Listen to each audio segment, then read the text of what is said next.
What's up, everyone? Hope you guys are doing great. I just wanted to make a brief video on the topic of Yin and Yang and why stories like your Naruto's, Dragon Ball, etc. Why do they use this theme in order to tell their story? And first of all, let's start off on what is Yin and Yang. Just to do a brief summary on it, it's a principle of opposites where Yang is a physical element. It describes things that are outside of ourselves. It's symbols like the sun. Characters that symbolizes Yang element is your Superman, your Naruto's, your Luffy's. Characters that are optimistic. Characters that their goals are physical. In other words, Naruto's goal is to be a Hokage. I think because I don't really follow One Piece as much, but if I remember correctly, Luffy's is to be the king of the pirates. I think that might be it. And Superman's goal is obviously, I don't think they explicitly say what his goal is, but his is to maintain, world peace and love and all those, tenets that, are easily attainable, especially for a character like Superman, who is pretty indestructible. And that's your Yang element. Your Yin, on the other hand, is the exact opposite. It's symbolized like the moon. It's more emotional. It's more inwards. It's more mental. And characters that symbolize that are your Sasuke's of the world. Where Sasuke, if you remember in Naruto, his reoccurring theme was his family, the loss of his clan, his family, the pain, the torture of mentally replaying his family dying before his eyes, and also the hate that Sasuke had for himself, because he believed that he could have done something to protect his family. Obviously, as the audience watching this, we get the bird's eye view, which is what the writer intended. We get the benefit to see things from the bird's eye view, and we know that Sasuke wouldn't have been able to defeat Itachi in any way, shape, or form. But that was the impetus Sasuke needed in order to seek greater power. That's why when he joined, when he went into the ninja academy and tried to be the best ninja that he was amongst his own generation, his goal was, hey, all he knew was the ninja school and the ninja academy and the ninjas of the Hidden Leaf. He thought that by being the best one, the strongest one amongst them, that he would be a step closer in defeating Itachi. He meets Orochimaru during the Chunin exam, finds out that's not the case. Orochimaru is a lot more stronger, and so he goes after Orochimaru, and so on and so forth. And then to eventually, during the Short Shinobi War, during the final Valley fight, he loses to Naruto, and that was the happy ending that Kishimoto gave for Sasuke. Actually, I'll go one step further. Sasuke's happy ending was actually the birth of Sarada, because his goal was to start his clan again, and so that was his true happy ending. But the question of the video is, why do writers use Yin and Yang? And I'm a writer myself, obviously not to the levels of Kishimoto and Toriyama, but obviously I aspire one day to write a story similar to them. But the whole point is, it's like hero's journey, where, and I think as human beings ourselves, we are on our own hero's journey, where we all have our own obstacles, we all have our own backstory to why we are the way we are today. And some of us grew up with in a countries where first medicine is free for everyone, or I'm sorry, like a universal healthcare system, or some people grew up in environments where things like visits to doctors are in the thousands. Some people are growing up in conditions where there's no running water, or vice versa. In other words, everyone's got their own story, their own obstacles, how they overcome them, and so on. And these stories are no different. Stories are mirrors of our lives. It's like that famous saying, is art imitating life, or is life imitating art? Because the two go hand in hand. That's how poetry came from. That's how music comes from. That's how a lot of our inspirations for science and technology, that's where they came from, where a lot of the greatest scientists of the world were inspired by moments of being in nature, and these stories are no different. And I also want to say this, with a lot of modern day shonen stories, your Black Clovers, your Borutos, your Narutos, your Bleach, etc. And I'm sure there's a lot of stories I'm probably skipping over, but a lot of these modern day stories over, say, the last 20-30 years, they all are built off the template that Toriyama set. And I know that as soon as I say that, somebody's going to respond by saying, well, Toriyama wasn't the origin of yin and yang and having opposites and fighting in stories and whatnot, and characters fighting in different planets. But what Toriyama accomplished was, especially towards the younger audience, he was able to tell a story of a character like Goku, and throughout his personal evolution and story, he meets these characters along the way: your Bulmas, your Yamchas, your Krillins, your Master Roshis, your Chi-Chis, your King Piccolo at first, who is Piccolo's father, who was the villain that Goku had to overcome in Dragon Ball, and so on and so forth.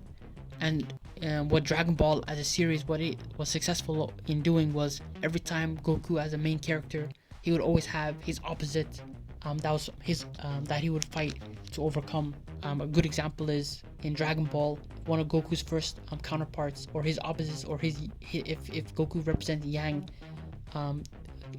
this character would represent the opposite, your Yin. And so one of the first ones I could use as an example would be Krillin, where Krillin is somebody who he heard about Master Roshi, and so he sought after Master Roshi's teachings. And so you got both of them, they meet each other on the day of both of them trying to enlist Master Roshi as their teacher, and Goku doesn't have anything to show to Master Roshi. And here's Krillin coming along, being a sleaze bag, and he's got a bag full of porn magazines to show Master Roshi.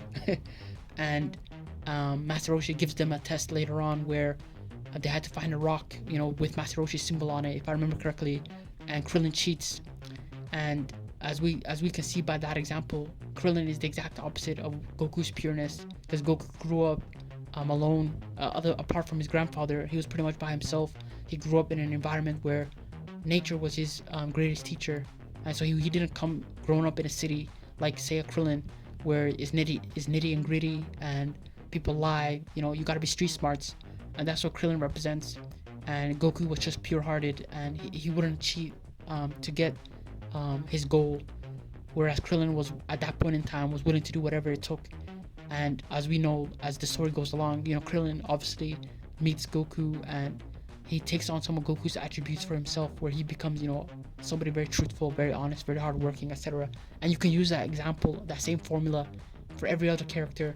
And that's the point I'm trying to get across, where that's the formula that Toriyama perfected, where you have a main character, and here's his opposites, and I could just create more and more of these opposites just off of my main character in Goku, who represents that Yang element, where Goku's trials and tribulations are physical, how to get stronger, world martial arts tournaments, meeting these diverse characters that either inspire Goku to get stronger, or if he loses, he just gets back on the horse and learns new techniques, new abilities.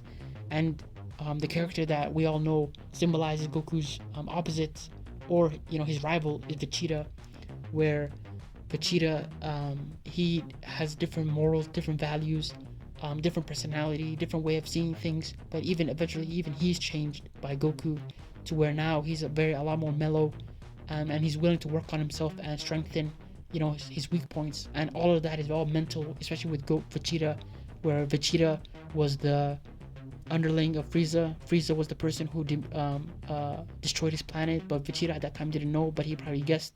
Frieza was discriminatory, racist towards Saiyans, and you can imagine the shame that Vegeta probably had in working for somebody like him. And here comes along, after finding out about the 7 Dragon Balls, and he sees Goku, and he's like, well, what the hell? And that changes his mind and his reality of how he sees things. And just to kind of wrap this video up, that formula, is used by a lot of writers, and it's very easy, from the writer's perspective.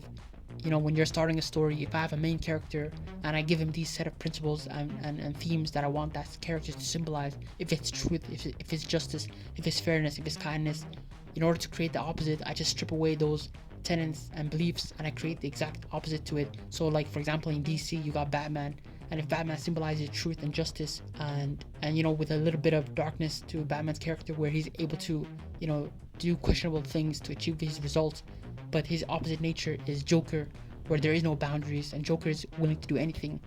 You know, a case in point is, for those who read the comic, where what Joker did to Jason, the second Robin, you know, that's pretty self-explanatory of how opposite Joker is. But the main takeaway is you can't have one without the other. You can't have Batman without Joker. You can't have Goku without Vegeta, or you can't have Goku without Krillin. And I know somebody's gonna laugh at it and say, well, Krillin's a pretty useless character, or Yamcha's a pretty useless character. But all these characters symbolizes Goku, his coming of age, his story, his makeup. Goku can't be who he is without Krillin. Goku can't be who he is without Yamcha, without Bulma. You know what I mean? He can't be who he is without, you know, Mr. Popo.